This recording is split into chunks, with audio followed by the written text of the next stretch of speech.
Une jeune fille a disparu à Disneyland en 1970 lors d'une visite avec sa mère. Un instant, elle prenait des photos avec un personnage costumé.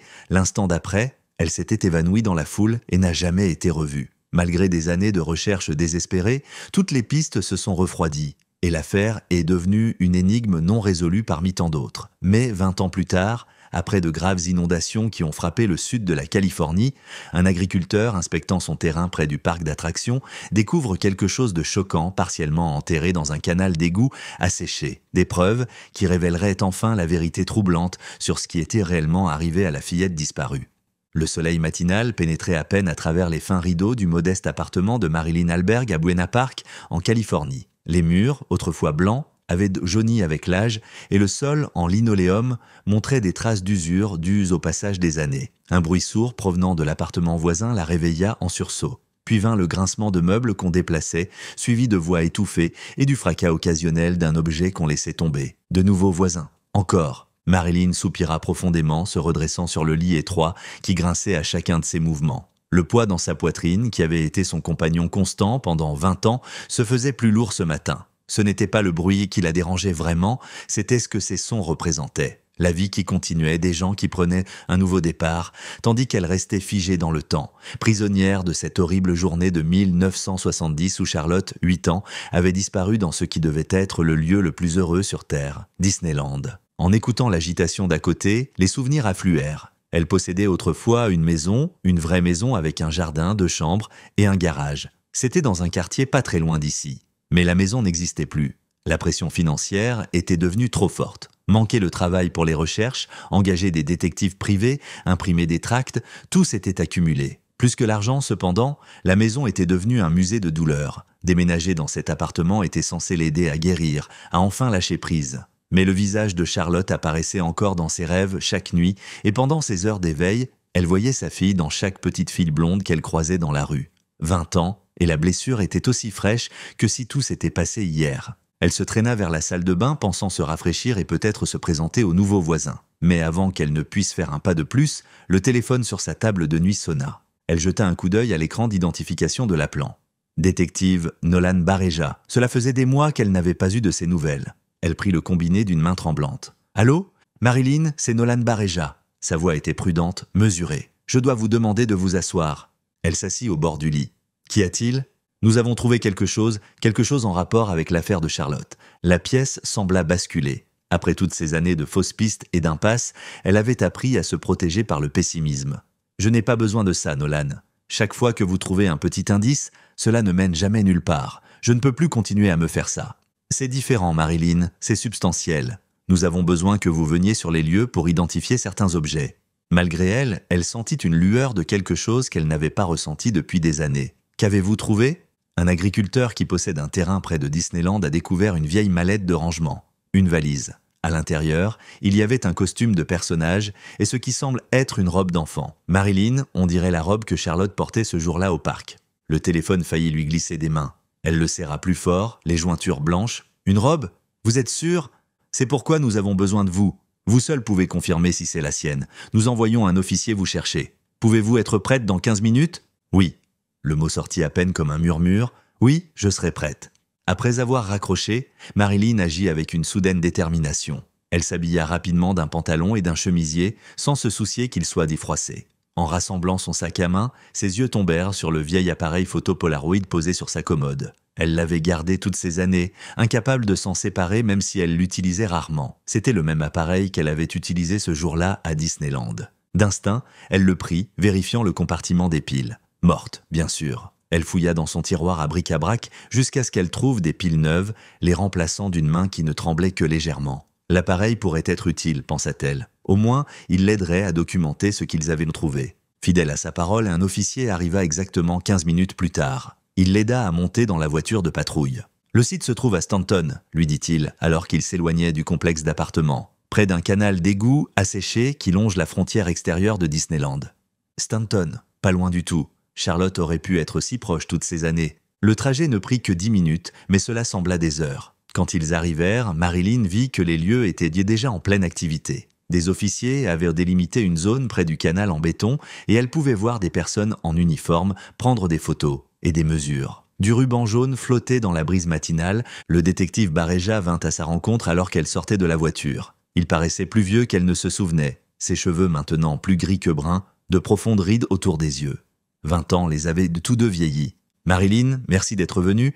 Je voudrais vous présenter James Beckett. C'est lui qui a trouvé la valise. » Un homme usé d'une 60aine d'années s'avança, casquette à la main. Son visage était profondément tanné par des années de travail en extérieur et ses mains étaient rugueuses et calleuses. « Madame, dit James, sa voix douce, je suis vraiment désolé pour votre fille.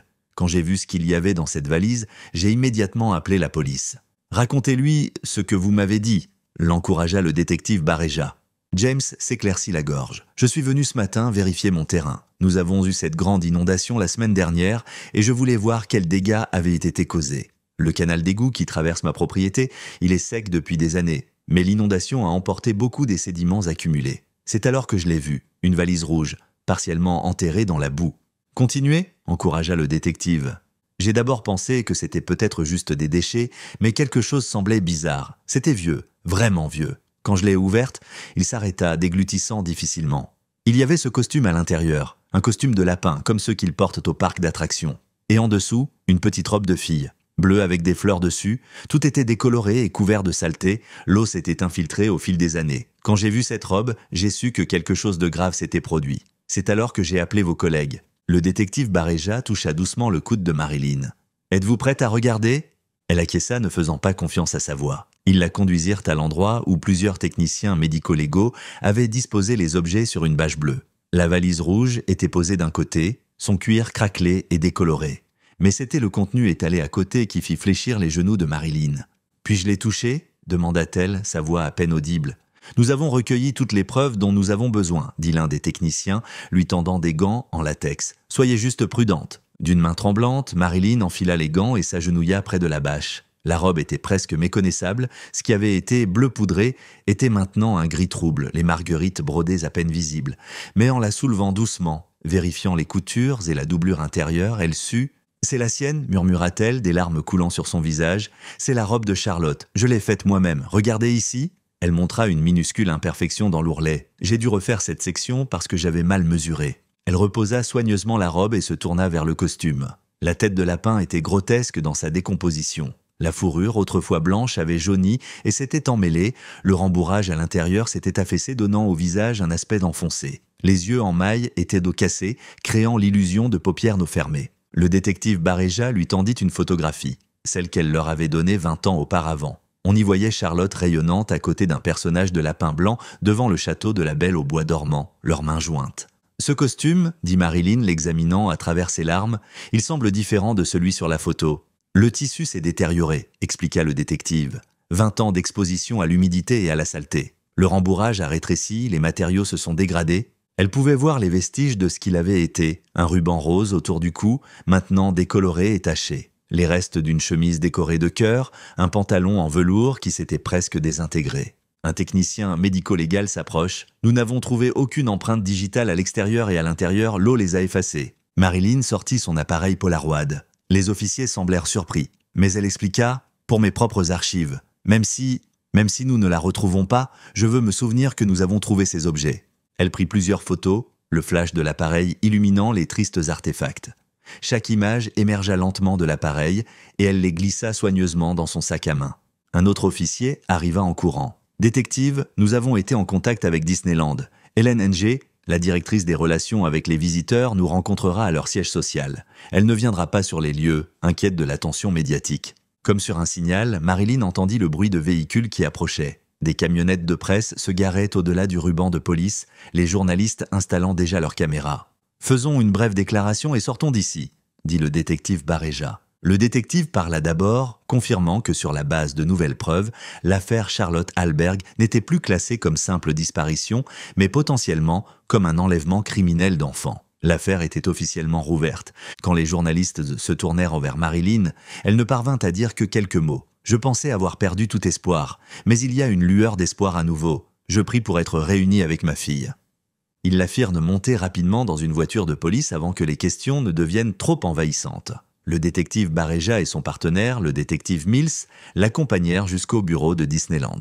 Le bâtiment contrastait fortement avec la magie du parc lui-même. tout en verre et en acier, avec des visages sérieux. Helen Ng les accueillit dans le hall, une femme d'une quarantaine d'années aux cheveux parfaitement coiffés et à l'expression compatissante. « Madame Hallberg, je suis tellement désolée pour ce que vous avez traversé, » dit Helen, lui serrant la main. « Nous ferons tout ce que nous pouvons pour aider. » Elle les conduisit à une salle de conférence où plusieurs personnes attendèrent déjà. « Voici notre superviseur du département des costumes et quelques-uns de nos cadres supérieurs des opérations de divertissement, » expliqua Helen. « Nous avons la plupart des documents de l'enquête originale, » dit le détective Bareja, « mais nous aimerions que vous examiniez le costume que nous avons trouvé. » L'équipe médico-légale était arrivée avec une boîte à preuves sécurisée. Ils la posèrent sur la table de conférence qui avait été couverte d'un tissu protecteur. Tout le monde enfila des gants avant que la boîte ne soit ouverte. Le superviseur du département des costumes, un homme mince nommé Gérald, se pencha attentivement. Il examina le tissu, les coutures, passant ses doigts le long des bords. « C'est définitivement cousu à la main, dit-il.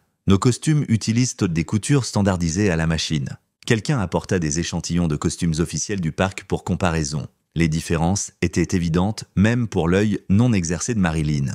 Aussi, poursuivit Gérald, ce n'est même pas censé être le lapin blanc. Regardez la forme des oreilles, la structure du visage, c'est une contrefaçon du personnage du lièvre de Mars. Il montra une étiquette brune cousue à l'intérieur de la tête du costume.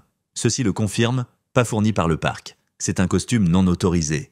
Ce qui signifie que celui qui le portait n'était probablement pas employé de Disney, dit le détective Mills. Helen Ng acquiesça. Comme nous l'avons dit à la police il y a 20 ans, aucun membre du personnel de divertissement n'a démissionné ou disparu entre juin et juillet 1970. Tous ont été retrouvés et interrogés. C'était planifié, dit sombrement le détective Bareja. Quelqu'un a obtenu ce costume spécifiquement pour s'approcher des enfants dans le parc. Ils ont peut-être surveillé Marilyn et Charlotte pendant un certain temps.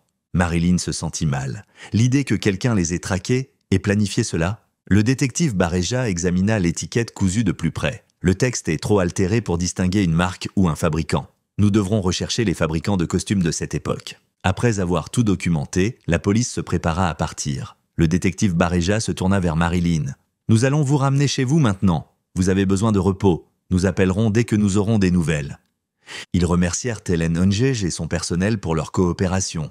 En retournant vers les voitures, boîtes à preuves en main, Marilyn sentit le poids de 20 années peser sur ses épaules. Ils avaient des preuves maintenant, de vraies preuves. Mais serait-ce suffisant pour retrouver Charlotte? L'escorte policière déposa Marilyn à son immeuble juste après midi. L'officier l'accompagna jusqu'à sa porte, s'assurant qu'elle rentrait en sécurité avant de partir. Mais une fois seule, Marilyn ne pouvait pas rester immobile. Elle arpentait son petit salon, les photos Polaroid étalées sur sa table basse. Comment la valise était-elle restée cachée pendant 20 ans? Elle étudia les images, son esprit en ébullition. Quelqu'un avait dû s'en débarrasser dans le système d'égout, pensant qu'elle ne referait jamais surface. Son poids l'aurait fait s'enfoncer dans les sédiments.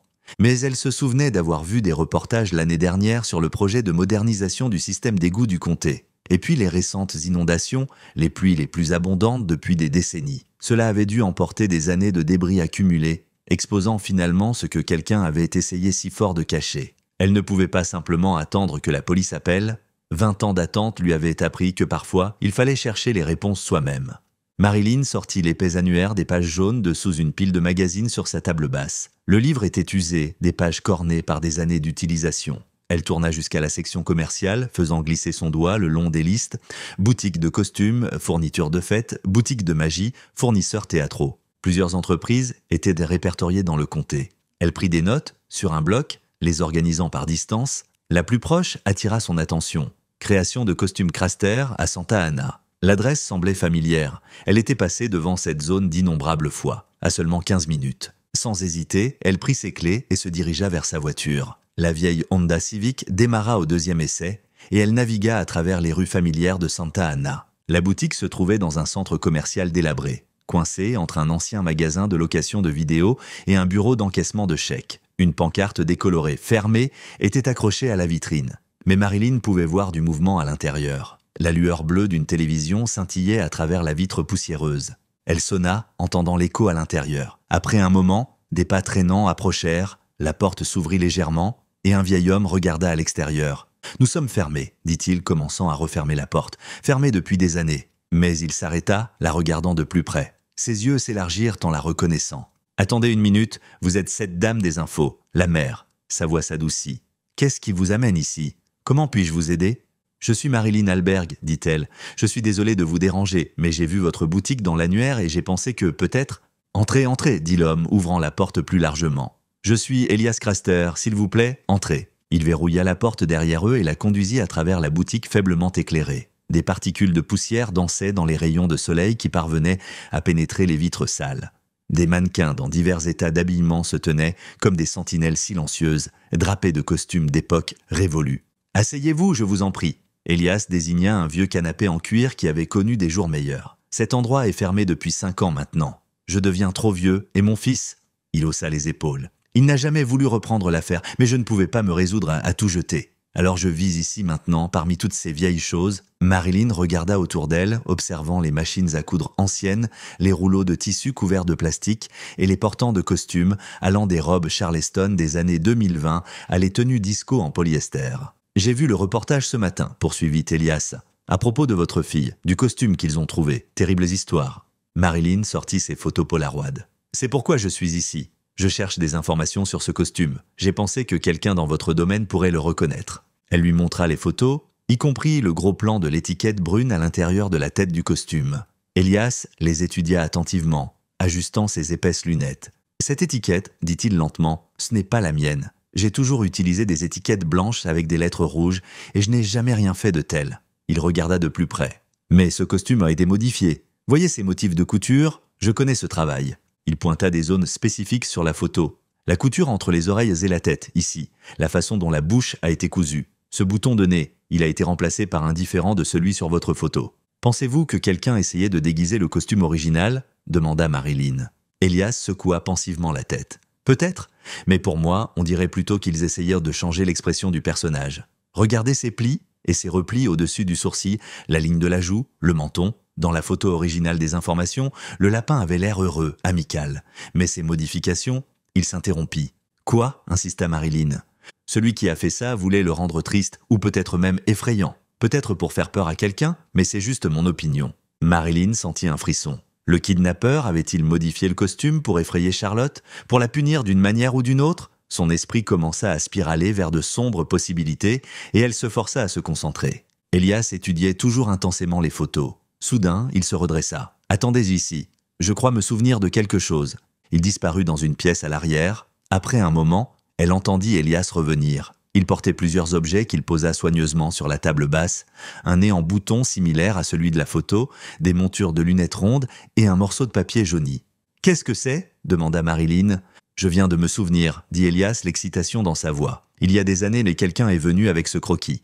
Il voulait que nous modifions un costume pour qu'il corresponde. Je suis oublieux maintenant et je ne m'en suis pas occupé personnellement. J'avais du personnel à l'époque et je confiais généralement les travaux de modification à mes employés. Mais quand j'ai vu ces lunettes et ce nez sur votre photo, cela a ravivé ma mémoire. J'avais encore ces articles en stock. Et quand j'ai vérifié à l'arrière, j'ai trouvé ce croquis. » Marilyn examina le croquis. Il était identique au costume modifié, la même expression triste, les mêmes modifications. « Avez-vous des archives de qui a commandé cela ?» demanda-t-elle avec urgence. « Des reçus? Des coordonnées du personnel ?» Elias soupira. « Je peux vous donner les contacts de mon ancien personnel et j'aiderai volontiers la police. Mais les reçus papier ?» Il fit un geste autour de la boutique encombrée. « Je les ai jetés il y a des années. Il y en avait des milliers, et je m'inquiétais des termites. Regardez cet endroit, bois, tissu, papier partout. C'est le paradis des termites. » Le cœur de Marilyn s'enfonça, mais Elias leva un doigt. « Cependant, il pourrait y avoir de l'espoir. Mon fils Benjamin, il a des besoins spéciaux, diagnostiqués avec un trouble obsessionnel compulsif à l'adolescence. Mais il est brillant avec la technologie. Avant que je ne ferme la boutique, il entrait tous nos anciens registres dans Lotus 1, 2, 3. Je lui ai acheté un ordinateur coûteux à l'époque, pensant qu'il pourrait se construire un avenir dans l'informatique. A-t-il fini d'entrer toutes les données? Je ne sais vraiment pas. Il y avait tellement de reçus. Mais si vous cherchez une chance de trouver cette commande, Benjamin serait votre meilleur espoir. Où puis-je le trouver? Benjamin Craster travaille le matin à l'épicerie Freshfields ici à Santa Ana. » Elias écrivit l'adresse. « Gardez ce croquis. Cela pourrait aider Benjamin à trouver le dossier plus rapidement. » Marilyn prit le papier avec gratitude. « Merci beaucoup. J'informerai la police de ceci. Seriez-vous prêt à partager ces contacts du personnel avec eux? »« Bien sûr, » dit chaleureusement Elias. « Tout pour aider à retrouver votre fille. » Marilyn monta dans sa voiture, ses mains tremblant encore d'excitation après la découverte. Elle plaça soigneusement le croquis sur le siège passager et démarra le moteur. L'épicerie Freshfields était un magasin de taille moyenne, plus grand qu'une épicerie de quartier mais pas tout à fait un supermarché. Le parking était à moitié plein avec la foule des courses de l'après-midi. Marilyn se gara et entra par les portes automatiques, l'odeur familière des produits de frais et des produits de boulangerie l'accueillant. Plusieurs employés en tablier vert se déplacèrent dans le magasin. Elle s'approcha d'une caisse vide où une femme d'âge moyen organisait des sacs de courses. « Excusez-moi, dit Marilyn, je cherche Benjamin Craster. Est-ce qu'il travaille ici ?»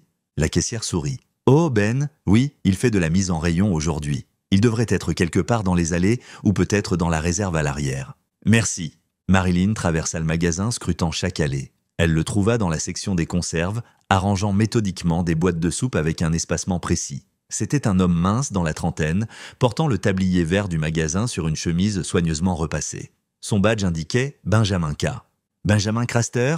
demanda-t-elle. Il leva les yeux, clignant derrière des lunettes à monture métallique. « Oui, je peux vous aider ?» Sa voix était douce, prudente. « Bonjour, je suis Marilyn Alberg, je viens de la boutique de votre père. » Son expression passa immédiatement à l'inquiétude. « Mon père a des problèmes? Il va bien ?»« Non, non, il va bien, » assura Marilyn. « En fait, il m'a aidé. J'étais juste là-bas et il a dit que vous pourriez m'aider aussi. » Benjamin ajusta une boîte légèrement désalignée, puis lui accorda son attention. Elle remarqua qu'il ne semblait pas la reconnaître, ce qui signifiait qu'il n'avait probablement pas vu les informations du matin. « Voyez-vous, » commença Marilyn, choisissant soigneusement ses mots, « je recherche des informations sur une modification de costume qui aurait pu être faite dans la boutique de votre père il y a des années. Il a dit que vous aviez numérisé tous les anciens reçus ?» Le visage de Benjamin s'illumina de fierté. « Oui, je l'ai fait, chacun d'entre eux. Je les ai tous entrés dans Lotus 1, 2, 3. Cela m'a pris 2 ans, mais je les ai tous intégrés. En fait, ajouta-t-il, j'ai pensé à tout convertir vers Microsoft Excel. Il devient plus populaire et les fonctionnalités sont supérieures. Mais je n'ai pas eu le temps. Seriez-vous prêt à vérifier votre base de données C pour une transaction spécifique ?» Benjamin consulta sa montre, une Casio digitale qu'il gardait parfaitement synchronisée. « Je serais heureux de vous aider, mais je suis encore en service. Je termine à 14 heures, ce qui est dans... » Il vérifia sa montre à nouveau. 28 minutes et 43 secondes, j'ai mon ordinateur portable dans mon casier. Nous pourrons regarder à ce moment-là, si cela vous convient.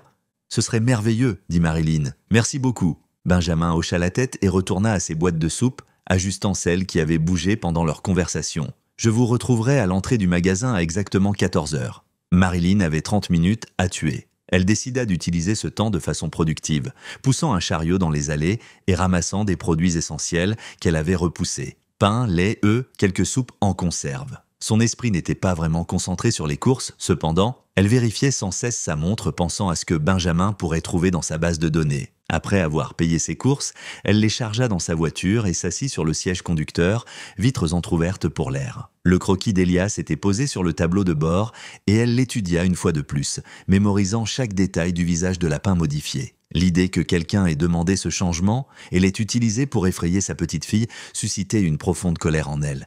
Mais elle se rappela que sa fille aurait maintenant 28 ans et tout ce qu'elle pouvait faire était d'espérer qu'elle soit toujours en vie et en bonne santé. Elle mit le croquis de côté et se pinça l'arête du nez, essayant de calmer sa respiration. À exactement 14 heures, elle vit Benjamin sortir du magasin maintenant sans son tablier de travail et portant un sac d'ordinateur portable noir. Il se tenait près de l'entrée, scrutant méthodiquement le parking jusqu'à ce qu'il l'aperçoive dans sa voiture. Marilyn ouvrit sa portière pour sortir et dans son empressement, l'ouvrit largement sans regarder. La porte faillit heurter celle d'une voiture qui venait de se garer à côté d'elle. Un vieil homme avec une canne tripode tentait de sortir et sa porte passa à quelques centimètres de le heurter. « Oh oh !» s'exclama Marilyn. « Je suis tellement désolée !» Le vieil homme la fusilla du regard, son visage plissé d'irritation. Une femme se précipita du côté conducteur. Elle semblait avoir une vingtaine d'années, avec des cheveux châtain clair tirés en arrière en une simple queue de cheval. « Ça va, papa ?» demanda anxieusement la femme, soutenant l'homme avec des mains douces. « Je vais bien » grommela l'homme, s'appuyant lourdement sur sa canne. Il lança un regard furieux à Marilyn. « Faites attention où vous allez, voulez-vous? Ou ces yeux ne sont-ils que pour la décoration ?» « Je suis vraiment désolée, » répéta Marilyn, reculant pour leur donner plus d'espace. « S'il vous plaît, allez-y. » Elle attendit que la femme aide le vieil homme à contourner les voitures et se diriger vers l'entrée du magasin. Ce n'est qu'après leur passage qu'elle sortit complètement de son véhicule et marcha vers Benjamin. « Je m'excuse de vous avoir fait attendre, » dit Benjamin, ajustant le sac d'ordinateur sur son épaule. L'ordinateur semblait lourd et encombrant, un de ses premiers modèles à peine portable. « Pas du tout, » assura Marilyn. « Où devrions-nous travailler ?» Benjamin la conduisit sur le côté de l'épicerie, où une petite zone de jardin avait été aménagée avec une longue table de pique-nique en bois pour les clients qui voulaient se reposer ou manger leurs achats de charcuterie. Ils s'assirent face à face, et Benjamin déballa soigneusement son ordinateur portable. « Ce sera fastidieux », avertit-il, allumant la machine. La base de données contient chaque transaction de 1965 à 1985. C'est 20 ans de reçu. L'écran de l'ordinateur portable s'anima, affichant le fond noir et le texte blanc de Lotus 123 dans la police de machine à écrire typique. Les doigts de Benjamin volaient sur le clavier avec une aisance exercée. « Nous devons rechercher des modifications de 1970 ou avant, dit Marilyn, lui montrant le croquis. Quelque chose impliquant une tête de costume de lapin. Benjamin étudia attentivement le croquis, puis commença à définir des paramètres de recherche. Je vais d'abord filtrer par année, puis rechercher dans les champs de description des mots-clés comme modification, lapin, costume et tête. Ils se penchèrent ensemble sur l'écran, parcourant des centaines d'entrées. Le temps semblait ralentir, alors qu'ils vérifiaient méthodiquement chaque correspondance possible.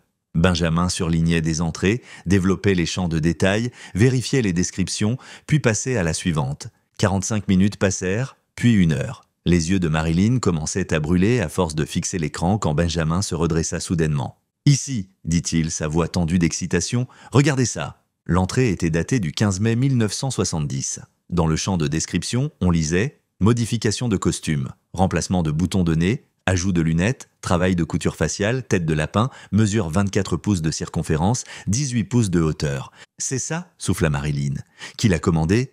Benjamin fit défiler jusqu'au champ client. Là, en lettres blanches sur fond noir, se trouvait son nom. Raoul Dreyfos, mode de paiement, espèce. Raoul Dreyfos, répéta Marilyn, mémorisant le nom. Benjamin, vous l'avez fait? C'est exactement ce dont nous avions besoin. La police doit savoir cela immédiatement. Benjamin rayonna de fierté.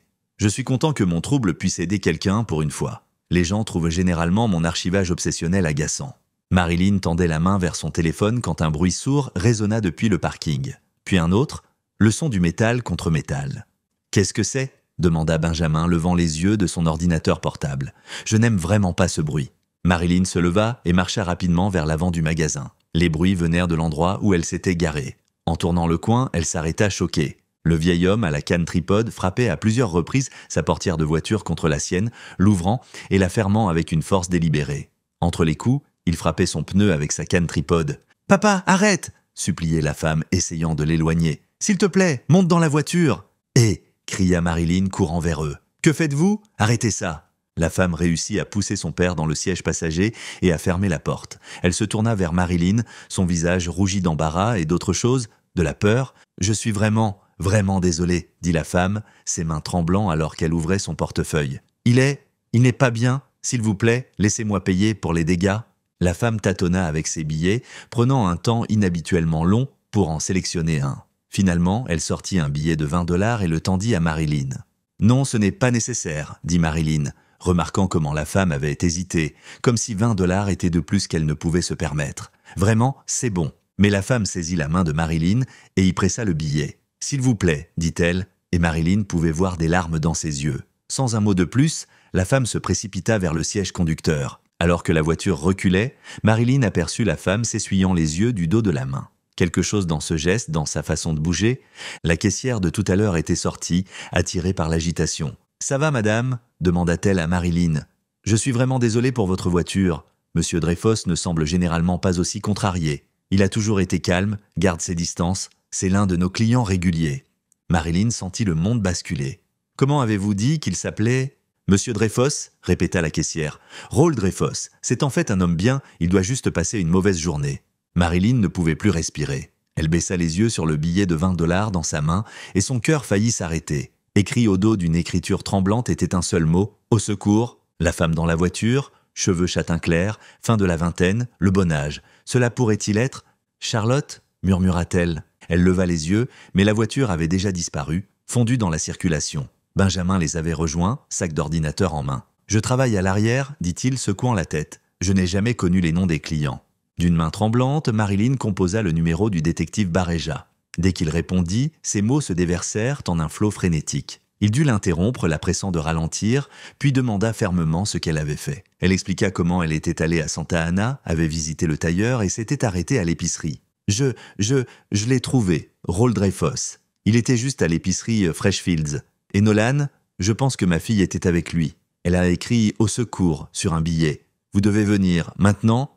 En moins de 15 minutes, des véhicules de police convergèrent vers l'épicerie Freshfields. Le détective Bareja arriva avec son partenaire, le détective Mills, et un autre agent de patrouille, soit 3 officiers au total. Ils prirent rapidement le contrôle de la scène, interrogeant Benjamin et la caissière qui avaient été témoins de l'incident. « Nous ne gardons pas les adresses des clients », expliqua la caissière avec regret. « Mais je peux imprimer ce que M. Dreyfus a acheté aujourd'hui. » Elle se précipita vers sa caisse et réimprima le reçu. Marilyn l'étudia par-dessus l'épaule du détective Bareja. 2 gallons d'essence, de la farine d'avoine, diverses céréales, des conserves, des fruits. Rien qui ne semblait inhabituel pour des courses. « Que pouvez-vous nous dire sur cet homme ?» demanda le détective Mills à la caissière. « Il vit quelque part dans les montagnes, dit-elle. C'est tout ce que je sais vraiment. Lui et sa fille, ils sont très discrets. Ils viennent environ 1 fois par mois pour des provisions. Paient toujours en espèces, ne causent jamais de problème. Enfin, jusqu'à aujourd'hui. » Le détective Bareja se tourna vers Marilyn. « Avez-vous bien vu leur voiture? Marque, modèle, plaque d'immatriculation ?»« Non, je suis désolé, dit-elle. Je n'ai pas pensé. » Mais Benjamin intervint.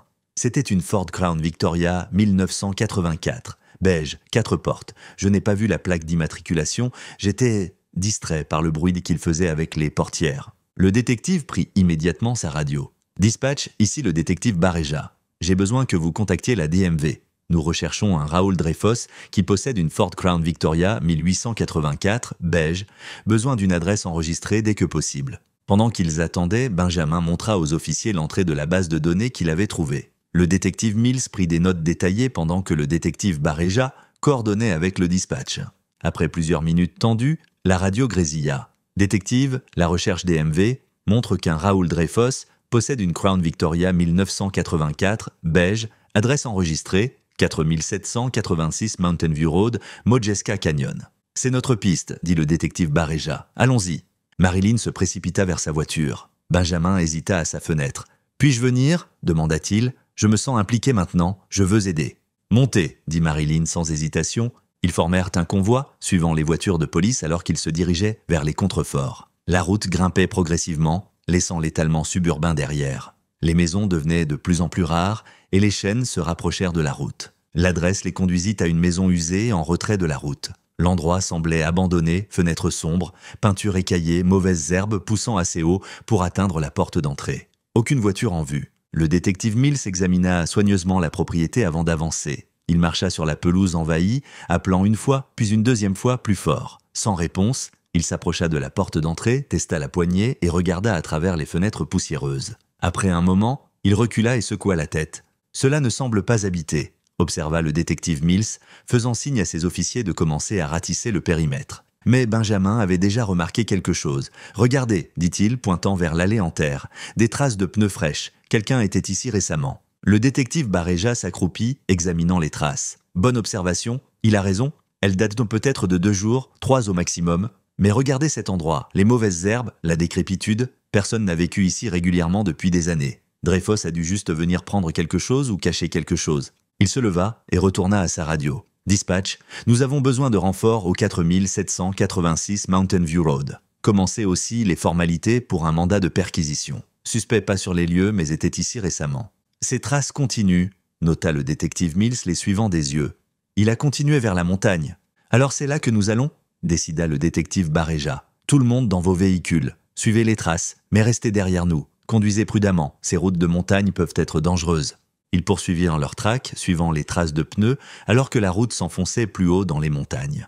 Le terrain devenait de plus en plus accidenté, avec d'épaisses forêts de chênes se pressant des 2 côtés et seulement des aperçus occasionnels de maisons isolées à travers les arbres. « Ces cabanes semblent anciennes », observa Marilyn à Benjamin. « Construction des années 1930-1940 d'après le style. Nous nous dirigeons plus profondément dans Modjeska Canyon, directement dans les montagnes de Santa Ana. » Benjamin acquiesça, agrippant la poignée de porte tandis que Marilyn négociait un virage particulièrement serré. « C'est isolé ici, l'endroit parfait pour cacher quelqu'un. » Finalement, les traces de pneus les menèrent à un endroit où la route asphaltée cédait la place au gravier. Les traces devenaient plus difficiles à suivre, se croisant avec d'autres chemins de véhicules. La voix du détective Bareja sortit de la radio qu'il avait donnée à Marilyn. « Nous allons fouiller cette zone. La voiture ne peut pas être allée loin. Restez prêts et ne vous éloignez pas seul. » D'autres voitures de patrouille arrivèrent en renfort, leur présence rassurante dans les ombres grandissantes de la fin d'après-midi. Les officiers se dispersèrent, vérifiant les routes secondaires et les allées cachées. Le temps sembla se brouiller alors que la recherche continuait. Des officiers avaient frappé aux portes des quelques cabanes habitées qu'ils avaient pu trouver, demandant des informations sur Raoul Dreyfos. Mais personne ne semblait connaître ce nom, ce qui intriguait tout le monde. Dans une si petite communauté de montagne, les voisins se connaissaient généralement. Finalement, ils atteignirent la fin de la route carrossable. Au-delà s'étendait un sentier piétonnier pavé, bloqué par une lourde grille métallique. Un panneau indiquait « Forêt nationale de Cleveland, personnel autorisé uniquement ». Le détective Bareja examina la grille, testant le lourd cadenas. « C'est fermé à clé. C'est un terrain fédéral au-delà. Nous ne pouvons pas avancer sans autorisation appropriée. » Les autres officiers acquiescèrent. Ils avaient fait de bons progrès, mais l'obscurité approchait et ils devaient se regrouper. « Je vais immédiatement lancer un avis de recherche », annonça le détective Bareja. « Raoul Dreyfos ne peut pas quitter facilement cette zone. Nous aurons des unités surveillant toutes les routes de sortie. Demain matin, nous reviendrons avec les mandats appropriés et la coopération du service forestier. » À contre-cœur, tout le monde retourna au véhicule. Les voitures de police menèrent le chemin vers le bas de la montagne, leur feu arrière disparaissant dans les virages devant. Marilyn conduisait lentement, son cœur alourdi par la frustration. Si proche. Après 20 ans, ils avaient été si proches. Elle avait même touché la main de la femme quand elle lui avait passé le billet, la femme qui était très probablement sa Charlotte. Benjamin, assis à côté d'elle, pouvait sentir sa détresse. « Nous avons fait des progrès incroyables aujourd'hui, dit-il doucement. Nous avons un nom, un lieu, la police prend cela au sérieux. Votre fille sera retrouvée. Et s'il a réussi à s'enfuir ?» La voix de Marilyn était tendue d'anxiété. « Et s'il emmène Charlotte et disparaît à nouveau, je ne peux pas traverser encore 20 ans de cela. La police surveille les routes, il n'ira pas loin. » Mais Marilyn ne pouvait pas se débarrasser du malaise qui la rongeait. Les voitures de police étaient dès maintenant loin devant, leurs gyrophares n'étant plus que de faibles lueurs au loin. Elle conduisait si lentement qu'elle avait l'impression que ses jambes avaient perdu toute force et elle se retrouvait de plus en plus en retard. « Ça va ?» demanda Benjamin. « Voulez-vous que je conduise ?»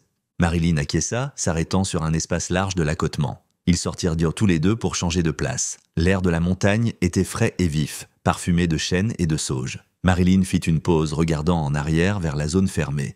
C'est alors qu'elle l'entendit, un faible cri porté par le vent. Elle se figea, s'efforçant d'écouter. « Avez-vous entendu ça ?» demanda-t-elle à Benjamin. « Non, je n'ai rien entendu. » Ils restèrent immobiles, écoutant, puis cela revint, définitivement une voix, peut-être deux, quelque part dans la forêt. Les yeux de Marilyn trouvèrent un étroit sentier de terre menant dans les bois, à peine visible dans la lumière déclinante. Sans réfléchir, elle commença à s'y diriger. « Nous ne devrions pas y aller seuls, avertit Benjamin. C'est trop dangereux. Nous devons obtenir de l'aide. Peut-être emprunter le téléphone d'un voisin et rappeler la police. »« Quelqu'un pourrait être en danger, insista Marilyn.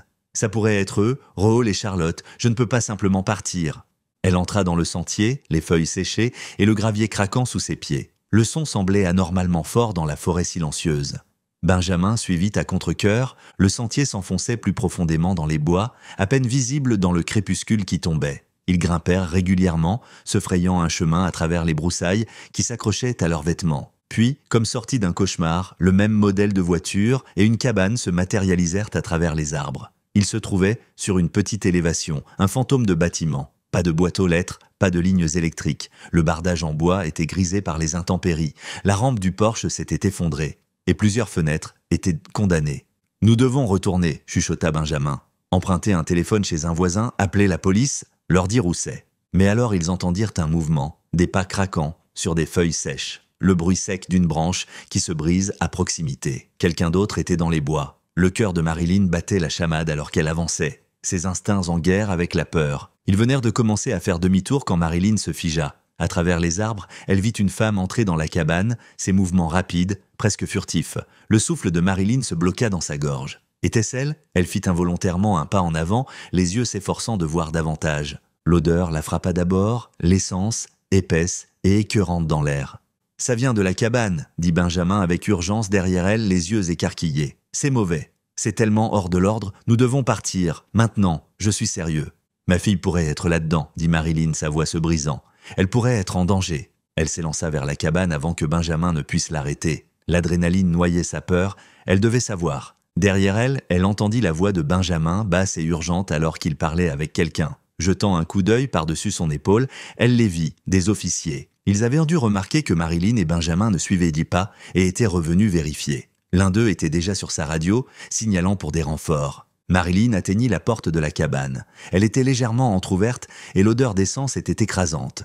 Elle la poussa plus largement, mais de fortes mains la tirèrent en arrière. « Madame, reculez !» Un officier l'avait rattrapée. D'autres policiers se répandaient dans les bois, leurs lampes de poche tranchant la pénombre du crépuscule. « Vérifiez le périmètre !» ordonna le détective Baréja. « Et appelez les pompiers maintenant, je sens l'essence. » L'officier ouvrit complètement la porte. « Police ! Les mains en l'air !» Il ne sortit pas son arme. Avec des vapeurs d'essence aussi épaisses, une étincelle pouvait être catastrophique. De l'obscurité intérieure, Raoul Dreyfus émergea, s'appuyant lourdement sur sa canne tripode. Une main était levée, l'autre agrippant la canne pour soutien. « Je suis Raoul Dreyfus, dit-il calmement. Je sais que vous me cherchez. » Deux officiers s'avancèrent, le menottant soigneusement. Alors qu'ils le faisaient passer devant Marilyn, leurs regards se croisèrent. Les siens étaient étrangement paisibles. « Bonne chance, dit-il doucement. Puis Marilyn vit la flamme, petite au début, léchant des chiffons imbibés d'essence près de la cheminée. Le feu se propagea avec une vitesse terrifiante. « Sortez-le !» cria le détective Baréja. Les officiers éloignèrent rapidement Raoul du bâtiment.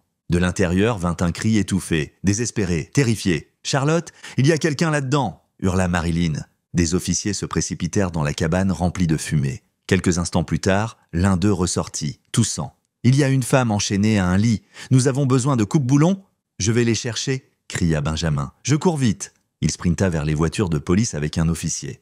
Le feu grandissait, la fumée sortant des fenêtres.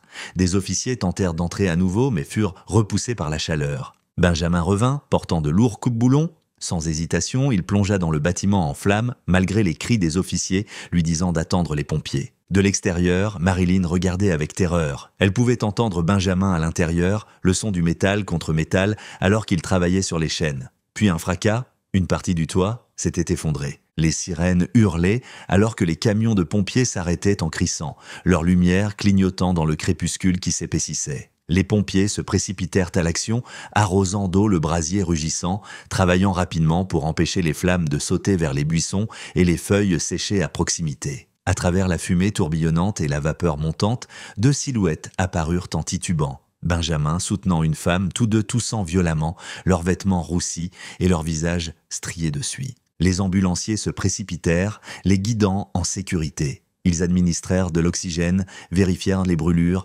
travaillèrent avec une efficacité professionnelle. La femme était en état de choc, la tête baissée, ses cheveux châtains clairs, roussis et emmêlés. Marilyn voulait désespérément s'approcher mais se retint, ne voulant pas interférer avec le traitement médical. « Ils ont tous les deux des brûlures qui nécessitent un traitement hospitalier », annonça un ambulancier. « Nous devons les transporter immédiatement. » Le détective Baréja apparut aux côtés de Marilyn. « Nous avons tout sous contrôle, nous parlerons à l'hôpital. » Il se tourna pour lui faire face pleinement. « Ce que vous avez fait ce soir, partir seul, c'était imprudent. Vous auriez pu vous faire tuer et faire tuer d'autres personnes. »« Je suis désolé, dit Marilyn, des larmes coulant sur son visage. Je le suis vraiment. Mais détective, si vous étiez à ma place, que feriez-vous ? J'ai attendu 20 ans. 20 ans sans une seule vraie piste. Et aujourd'hui, enfin des preuves. Si j'étais rentré chez moi et avais attendu, ma fille aurait brûlé vive dans cette cabane. » La femme sur le brancard leva les yeux à ces mots. Sa voix était faible, endommagée par la fumée. « Elle a raison. Raoul a vu les informations ce matin. Il voulait nous brûler tous les deux. C'est pourquoi nous sommes allés chercher de l'essence. » Elle se concentra sur Marilyn et ses yeux se remplirent de larmes. « Je vous ai vu à la télé. Je savais que c'était vous sur le parking. Vous êtes venu pour moi ?» Sa voix se brisa. « Merci. Maman ?» Le mot flottait dans l'air, étrange et merveilleux après 20 ans. « Oh, Charlotte !» sanglota Marilyn. Elles tendirent les bras l'une vers l'autre, mais les ambulanciers intervinrent doucement. « S'il vous plaît, nous devons traiter correctement les brûlures. Vous ne pouvez pas encore vous toucher. »« Nous devons partir maintenant, » dit l'ambulancier en chef, alors qu'il chargeait Charlotte et Benjamin dans l'ambulance. « Je vous retrouve à l'hôpital, » dit le détective Baréja à Marilyn. Elle courut à sa voiture, suivant l'ambulance qui descendait la montagne, ses feux clignotant dans l'obscurité. L'ambulance hurlait dans la nuit, ses sirènes perçant l'obscurité de la montagne. Marilyn suivait de près, ses mains serrant le volant si fort que ses jointures étaient blanches. Ils arrivèrent à l'hôpital Saint-Joseph à Orange où le personnel d'urgence attendait déjà. Charlotte et Benjamin furent précipités à l'intérieur sur des brancards, entourés de personnel médical. Une infirmière s'approcha de Marilyn. « Madame, vous devrez attendre dans la salle d'attente pendant que nous les traitons. »« Non, » dit fermement Marilyn. « J'ai attendu 20 ans, je ne quitterai pas son côté. » L'infirmière vit quelque chose dans ses yeux et acquiesça. Vous pouvez attendre juste à l'extérieur des rideaux des urgences. Mais s'il vous plaît, laissez-nous travailler. » Marilyn arpentait le couloir, incapable de rester immobile. 20 ans de recherche avaient enfin pris fin, bien qu'elle ait presque perdu Charlotte à nouveau à cause du feu. L'odeur de fumée s'accrochait encore à ses vêtements. Les détectives Bareja et Mills arrivèrent 40 minutes plus tard. Ils la guidèrent vers une petite salle privée. « Raoul Dreyfus a tout avoué », commença le détective Bareja. « Il a été étonnamment coopératif. Cet homme n'a rien à perdre, il est mourant, cancer du poumon, stade 3. Les médecins disent qu'il a peut-être un an sans traitement. Il n'a jamais cherché d'aide médicale parce qu'il craignait d'être découvert. » Dit amèrement Marilyn. « Qu'il meure en prison, il nous a volé 20 ans. 20 ans d'agonie et il a pu vivre libre pendant tout ce temps. Un an en prison n'est pas la justice. Si j'avais de l'argent, je paierais moi-même pour son traitement. Le garder en vie pour qu'il purge 20 misérables années derrière les barreaux. Votre colère est tout à fait justifiée, dit doucement le détective Bareja. Je ressentirais la même chose à votre place. » Il ouvrit son carnet. « Dreyfus nous a dit qu'il vous observait toutes les deux. Il vivait autrefois dans votre immeuble, le même appartement en fait, avant que vous n'y emménagiez. Il a dit qu'il aimait observer les gens qui y vivaient après lui. Quand vous et Charlotte avez emménagé, il est devenu obsédé. Il a dit que Charlotte était douce et belle, qu'il ne pouvait pas s'empêcher de penser à elle. » Marilyn se sentit malade. « Il nous a traqués ? Oui. Il a appris vos habitudes. Vous visitiez Disneyland le premier week-end de chaque mois ? Après ma paix, confirma Marilyn. C'était notre tradition spéciale. Il a passé des mois à se préparer, a obtenu le costume lors d'une vente aux enchères d'une unité de stockage, s'est entraîné à le porter, a appris la disposition du parc. Ce jour-là, Charlotte a pris des photos avec lui. « Avec mon Polaroid », dit Marilyn. Elle voulait lui donner une copie, mais j'ai dit non.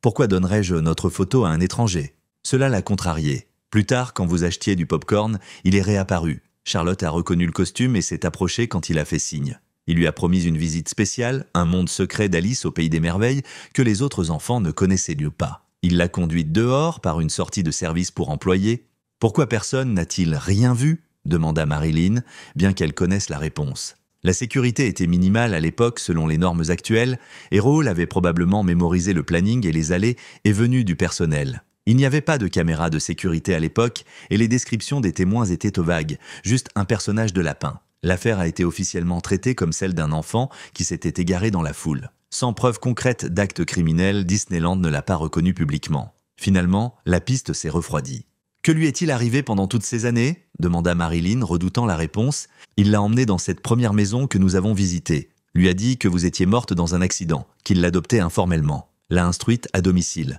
Quand elle avait environ 12 ans, elle a vu une affiche de personnes disparues à l'épicerie. C'est alors qu'il les a déplacées vers la cabane.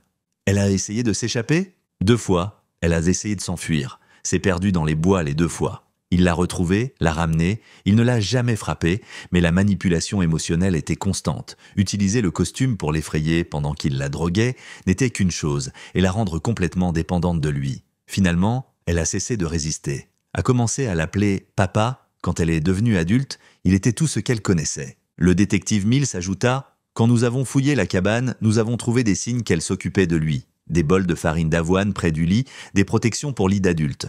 D'après ce que nous pouvons dire, quand il a vu les informations ce matin, il a pris une décision. Plutôt que de faire face à la capture dans son état, il a choisi d'en finir, les brûler tous les deux. Était-il… » Marilyn ne pouvait pas finir la question. « Il nie tout abus sexuel. Nous confirmerons avec Charlotte et les médecins, mais son obsession semble avoir été liée à la possession, pas à cela. » Marilyn acquiesça, se sentant légèrement soulagée mais toujours nauséeuse. Ils quittèrent la salle pour trouver Elias Craster assis devant la chambre de Benjamin se tordant les mains. « Comment va-t-il » demanda Marilyn. « Ils disent qu'il ira bien » dit Elias, des larmes dans les yeux. « Des brûlures, inhalation de fumée, mais rien de critique. Ce garçon, il a sauvé la vie de quelqu'un aujourd'hui. »« Il a sauvé ma fille » dit Marilyn, prenant les mains du vieil homme. « Sans vous deux, cela ne serait pas arrivé. Merci. » Un médecin en tenue chirurgicale s'approcha. « Vous êtes la mère de Charlotte ?»« Oui. » Les 2 patients sont stables. Benjamin a des brûlures au 2e degré sur les bras et une inhalation de fumée mineure. Les brûlures de Charlotte sont plus étendues, ses chevilles, où était là les chaînes, plus des dommages à la gorge dus à la fumée. Les 2 auront besoin de plusieurs semaines de traitement. Y avait-il des signes de… Marilyn ne pouvait pas le dire. Aucune preuve d'abus sexuel, dit doucement le médecin. Vous pouvez les voir maintenant, mais brièvement. Ils ont besoin de repos. Ils entrèrent d'abord dans la chambre de Charlotte. Elle était allongée, soutenue par des oreillers, des tubes d'oxygène dans le nez, des bandages sur les bras et les jambes. Quand elle vit Marilyn, ses yeux se remplirent de larmes. Mère, murmura-t-elle, sa voix rauque, tu m'as tellement manqué. Ma fille, dit Marilyn, prenant soigneusement la main non bandée de Charlotte. Je n'ai jamais cessé de chercher. Je voulais rentrer à la maison, dit Charlotte, mais je n'y suis jamais arrivée. Après un moment, je me suis forcée à croire que tu étais morte. C'était plus facile que d'espérer. Jusqu'à ce matin, quand je t'ai vue aux informations, le détective Baréja demanda doucement « Comment as-tu vu les informations si tu vivais dans cette cabane ?» Nous sommes allés à l'ancienne maison pour nettoyer, expliqua Charlotte. Une fois par an, Raoul insistait. C'est alors qu'il allumait la télé pour vérifier si elle fonctionnait toujours. Quand il a vu le reportage sur le costume retrouvé, il a paniqué. Nous sommes retournés en hâte à la cabane. Il voulait y rester, mais est devenu alors paranoïaque. C'est pourquoi nous sommes allés au magasin pour de l'essence. « Pourquoi ne t'es-tu pas échappé ?» demanda Marilyn. « Au magasin, il te faisait confiance. » Le visage de Charlotte se froissa. Après 20 ans, j'avais appris à vivre avec. J'avais pitié de lui. Il était vieux, malade. Je pensais que quand il mourrait, je pourrais recommencer. Je suis tellement désolée, maman. Tu n'as rien à te reprocher, dit fermement Marilyn. Ce que tu as traversé, ça s'appelle le syndrome de Stockholm. Tu peux devenir attaché aux personnes qui te font du mal. J'ai vécu quelque chose de similaire avec ton défunt père. Ils se rendirent dans la chambre de Benjamin, où il était assis dans un fauteuil roulant, des bandages couvrant ses bras. Son père tenait sa main. « Charlotte, dit Marilyn, voici Benjamin et Elias Craster. Ils sont la raison pour laquelle nous t'avons retrouvé. Benjamin a risqué sa vie pour te sauver. » Charlotte regarda Benjamin avec émerveillement. « Merci, murmura-t-elle. Je suis juste content que tu sois saine et sauve, dit Benjamin, ajustant nerveusement ses lunettes. Une infirmière apparut. « Une photo ?» dit-elle, voyant l'appareil Polaroid de Marilyn. « Puis tout le monde a besoin de repos. » Ils s'arrangèrent, Charlotte dans son lit, Marilyn à côté d'elle, Benjamin dans son fauteuil roulant avec Elias derrière lui. L'infirmière prit l'appareil et prit la photo. Alors que l'image se développait lentement, Marilyn pensa à l'étrange chaîne d'événements. Une inondation exposant une valise cachée. Un vieux tailleur reconnaissant des coutures modifiées, un jeune homme atteint de TOC dont la tenue méticuleuse des registres avait fourni un nom crucial. Chaque personne jouant un rôle essentiel. Parfois, dit-elle doucement, nous ne savons jamais comment nos actions peuvent aider quelqu'un. Elias, vous avez gardé ce croquis. Benjamin, vous avez préservé ses archives. Sans vous deux, Charlotte serait encore perdue. Le Polaroid finit de se développer, montrant 4 visages, 2 réunis après des décennies, 2 qui avaient rendu cette réunion possible. Ce n'était pas une photo parfaite, ils étaient bandés, épuisés, dans une chambre d'hôpital stérile. Mais pour Marilyn, c'était la plus belle photo qu'elle ait jamais prise.